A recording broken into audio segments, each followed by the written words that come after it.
Lovely to see you. And thank you for coming yesterday. No, don't, because I felt that it's my duty as an Indian to voice my anguish, my apprehension at what's happening. And before coming, I was just looking through the pages. There's a big book I have, your grandfather's name. Acha. And I was looking through that, and I know these 2,800 kilometers is nothing. You walk through sweat, tears, and blood, literally. And we have seen history happen from the inner circle. I've watched it from the outer circle. So walking with you, if I don't come with you, it's not fair. My nephew's a photographer. So I said, listen, I want to give a little present to my friend Kamal Haasan. And I said, give me a picture, one of your pictures, as a gift to him. So I want you to guess what he came up with. What picture do you think he gave me? I don't know. But Come, let's go and see it. yeah. Oh, it's here. Tells you what Kamal is, right? And so this is what he gave me. This is what he came up with. Oh. Oh, he shot this? He shot this, and that's for you, because it tells us your approach, your attitude to life, and the fact that you're a great Indian and a great Tamil. Thank you. And we're proud of you. Thank you. It looks nice, huh? Oh, lovely. I'm quite interested in how you see what is going on in India. Of course, an Indian person, but also a Tamil person, because the view from South India often looks very different. It is. Then the view from North I'm India. sure it is the same from Assam or Meghalaya. The same, exactly. At the capital, we forget history, and we are only agitated by the topical or recent happenings. I talk a lot about Gandhiji now. It is not right from the beginning. My father was a congressman, but my environment made me a bitter critic of Gandhiji when I was in my teens. My father did not say, he said, just read history. I think you're talking from today. Yeah, but today matters, is my question. He's a lawyer, and he didn't argue with me on this case. Around 24, 25, I discovered Gandhiji on my own. And over the years, exponentially, I've become a fan. And that's me, to explain myself. You to actually correct yourself and say sorry. That's why I made Hey Ram, Right. a film where I played a parallel assassin, Wow. wanting to kill Gandhiji. And as he goes nearer to the person and the truth, he changes. Yeah. But it's too late. Somebody else does the job that he wanted to do, but he had changed his mind. That's the story of Hey Ram. So you came up with the idea? Yes, that is my way of saying sorry to my Bapu. Excellent. That's quite a sort of sophisticated, intelligent way of looking at the problem. Yeah, because I have to take the onus of all the crimes, including what happened in your family. We let it happen. But I think inside what you're saying is hatred is actually blindness and misunderstanding. Yes, and the worst form of criticism is an assassination. I think that's very cheap. And It's a coward. A coward does that Only- because he has no other way to fight. But that cannot be the answer. So what's your view then of the violence and the hatred that is being spread in the country? I mean, I view it as a consequence of the fear that is being spread in the country. No, this is actually a synthetic, reproduced, Manufactured thing. I don't think so, because go into Kerala, more than Tamil Nadu, you will find amity prevails. Unless you doctor it. You can do it from either side. I think there are more sides to it than just Hindu and Muslim. We have to look at all that and understand that this country will flourish only with this plurality. As a person who loves Tamil Nadu, loves the Tamil people, whenever I go there, I try to understand slightly better, what exactly is the Tamil idea, right? And so as somebody who, is looking at it from far, What does it mean to be Tamil? I know that the Tamil language is very important, but what does it actually mean? It means the same as wanting to be a Maharashtrian Yeah. or Telugu or a Malayali. We all have a pride, but I must say something about Tamil Nadu. They always feel that it's an island with parochial mindset and language chauvinism. Everybody is proud about their language, but I can tell you, you can go to a village, any village or town, my town, and just stand in the middle of the road and shout Nehru. A dark man will turn around, Yeah. or you say Bose. Yeah. Somebody will turn around and he doesn't look anything like Yeah. Nehru ji or Bose ji. Yeah. And they'll turn, you'll find Gandhi, many Gandhis. That is the mindset. And at a particular point, they felt there was apathy from the center. That happens every time. It will happen with every government. They are now unhappy with what is happening now. But that's not permanent if you could approach it like you're doing it now. The reason why I want to celebrate your walk is reaching out to the people and lending the ear instead of standing on a podium and lecturing. Yeah. That's commendable from your side. But my experience when I go to Tamil Nadu, right, is that they express themselves in a very passionate, Yes. it's different expression. So if you go to Maharashtra, people show affection, but the way the Tamils show affection is something completely different. I get that feeling when I go there, and I always wonder, what is that exactly? How does it, why such strong affection or strong expression or so passionate? It's part of the culture. It's a very old culture. And they've seen wars, they've seen battles, they've learned a lot from Jainism, Yeah. Buddhism. Yeah. It's a mixture of everything. That kind of affection was enjoyed by Kamarajji, Yeah. MGR, all those leaders. They are moved to tears, Yeah. laughter, screaming when they see the man of the... I think around the country it's like that, with variations.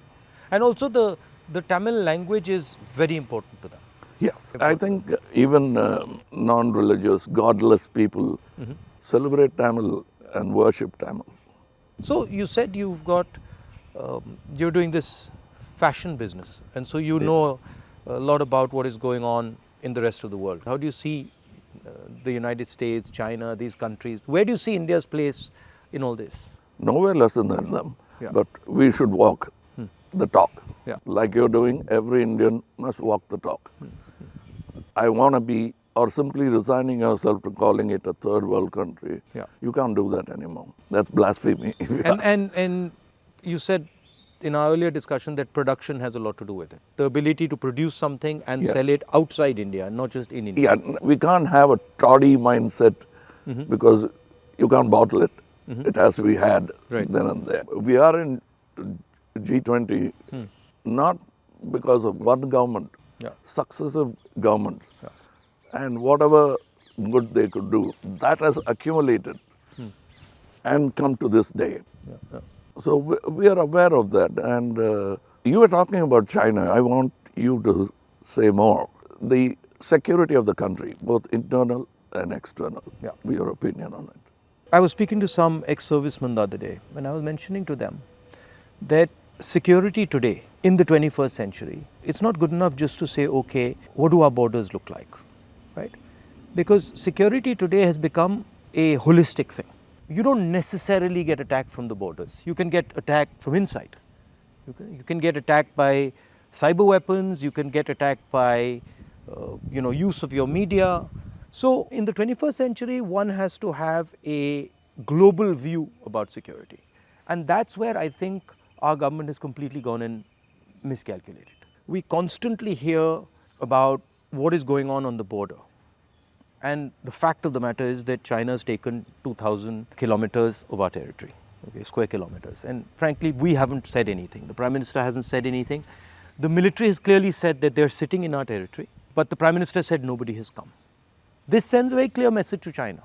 And the message is, we can do whatever we want, and India will not respond, right?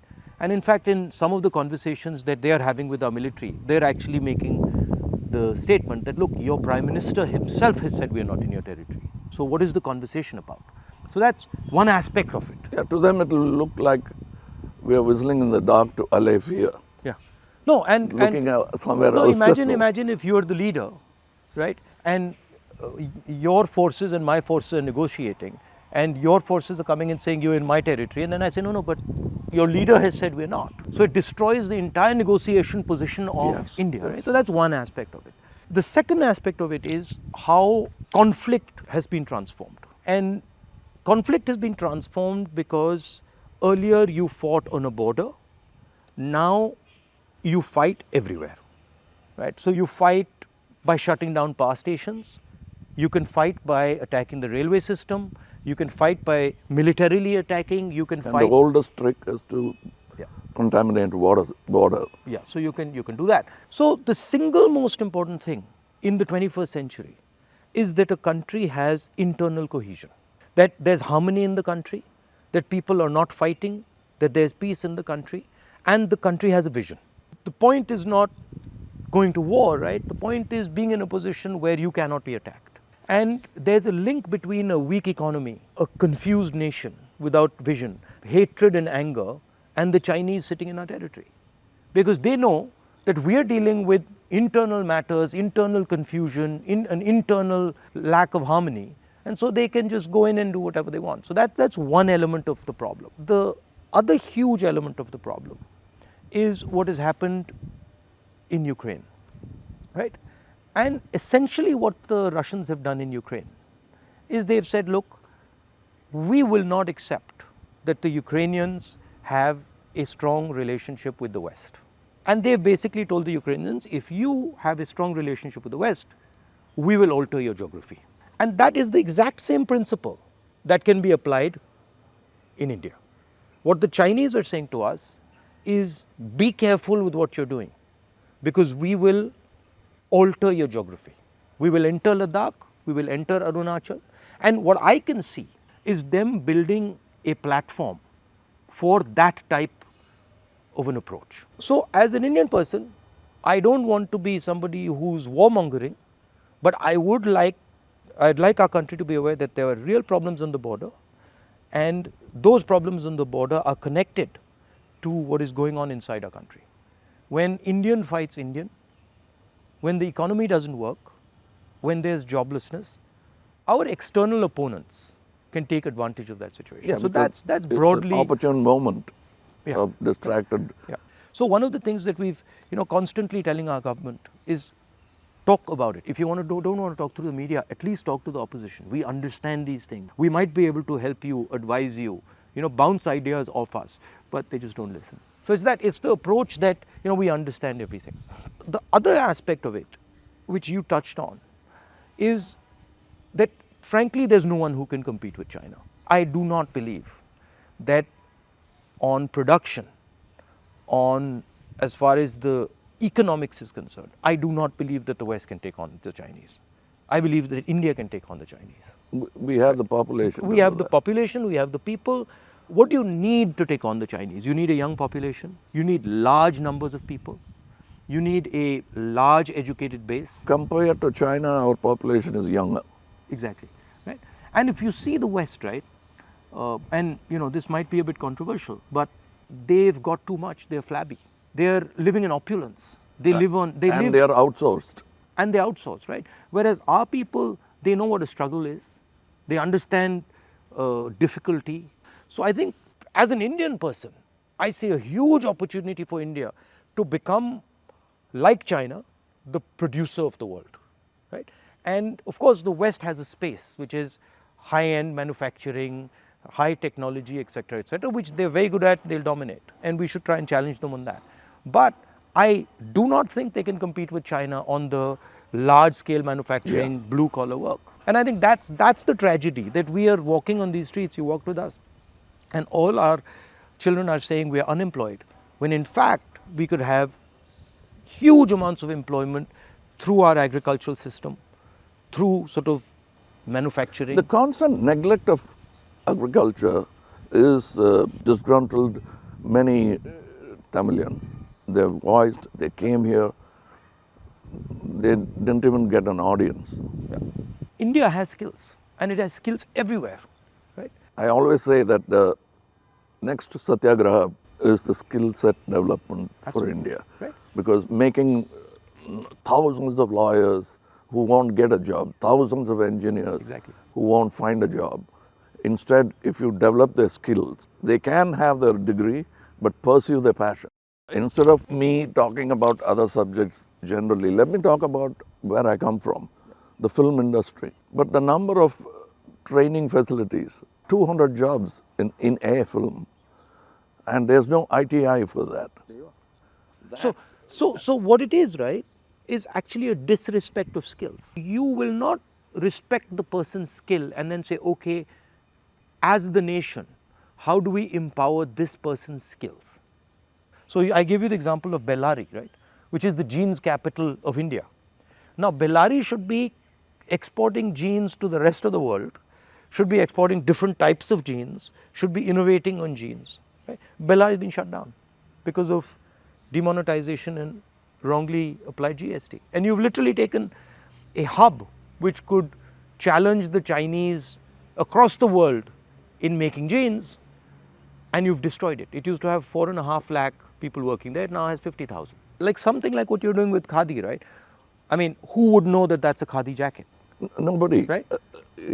More than the publicity of it, the reach of it. Exactly. And Americans are loving it. And then you got the history of Khadi, right? Because if you start to say, well, this is Khadi from the Indian freedom movement, this is made by Yes. Indian people by hand, this is what fought a superpower, you can make a beautiful story out of it. Yes. And it's not done in a modern factory. Yeah. It's done by people sitting in villages and handmade. Exactly. You know, I'm very happy and honored to be sort of partnering with these people who've been neglected. They're almost on the verge of closing down and going back, thanks to GST. So how many people now are working there? We have started, like we have not started a full-fledged tailoring system because we only have 12 outlets and we can supply with a number of tailors. But the number of weavers are many. Right. They are in Telangana, Karimnagar. We are sourcing it. We are going even to Kutch and other places so that we can bring India together. So that's it was very nice. It was very nice of you to come, I must say. I with all the situation and the BJP and sort of the ability they have to coerce, I think it's also a brave thing. That's why I think that's why he gave he came up with that idea of the picture. It's not easy. I'm glad he thinks of me that way, but I still remember the speech by Gandhiji when he said, "Shake the lion's mane," for which he was incarcerated. So we have the strength and ability. But I'm happy that you're meeting people, practicing jujitsu, walking miles and miles and miles. It's nice. And because you're doing exactly what Gandhiji did, to understand the nation before fighting for it. No, it's quite a fantastic experience. I remember walking from Tamil Nadu into Kerala. It's completely different. Yeah. And as you said, it's changed, but then it's the same. So there's huge commonality and then there's huge difference. That's the individuality of it. That's the plurality that we should not lose Exactly. at all. Yeah. And I think a lot of what we traditionally have is also the artisan, the small and medium person, the little clusters who have huge skill, but they are sort of hidden away, hidden treasures, so to speak. Yeah, I think it's very important that a government in position should bolster like farmers during the Gaja calamity. For them, after some time, party affiliations don't matter. The calamity that they're facing is The pain is the most important thing. It doesn't matter. And politicians always go and talk about the next election. And their trajectory is towards that, and that they don't like. They can't tend to take their eyes off it. Yeah. Politicians. I find that, and I get criticized a lot. Sometimes where they're like, oh, he's not election centric. I mean, I think of course, one has to fight elections, one has to be in politics, one has to take them seriously. But there's also another role of people. There's a role of bringing people together, of listening, of being affectionate. That role, I think, is a very important role. What we have done through our party is that simply sort of wipe the dust away from the Gram Sabhas and brought it back into, now it's happening because we are attending and now we want to take it into the towns. I think people should participate in politics, not necessarily electoral politics only. Exactly. But they must have a firm say that politicians will have to understand it's not all about number crunching, that they'll have to answer certain things. And people should also feel that I can vent or complain. I can say something, and politicians should also feel that I can take some punishment. He's shouting at me, okay, no problem. I did something wrong. I go and listen to what he's doing, what he's saying. I think that's, people don't like criticism. I think criticism is a good thing. I think we are a very young democracy still, in spite of 75 years. The reminiscence of the monarchy is still in our mind. No, that's a profound thing you've said. It's true. It's still, they want loyalty. And politicians who are in power want to somewhere behave like a king. Because it's not too far behind in history that we had princely states. 70 years, But I think if you look, a lot of sort of our chief ministers and leaders, the approach is that of a king. You look, you're like unilateral decisions. I will do whatever I want, not taking into account what people feel, not listening. I think there's quite a lot of that. Yeah, and they are offended when you call them a civil servant. Yeah. I'm not a civil servant. I'm in position, I'm in power. But that's what we are ultimately. It should be a position of honor rather than position to usurp. The trustee idea of Mahatma Gandhi. Over the time, I'm looking for people who are at least a semblance of that in them, because it's unique. Is a tall international figure. And that we realize when he's not there. Well, anyway, I won't keep you. No, I'm keeping you. It's lovely to see you.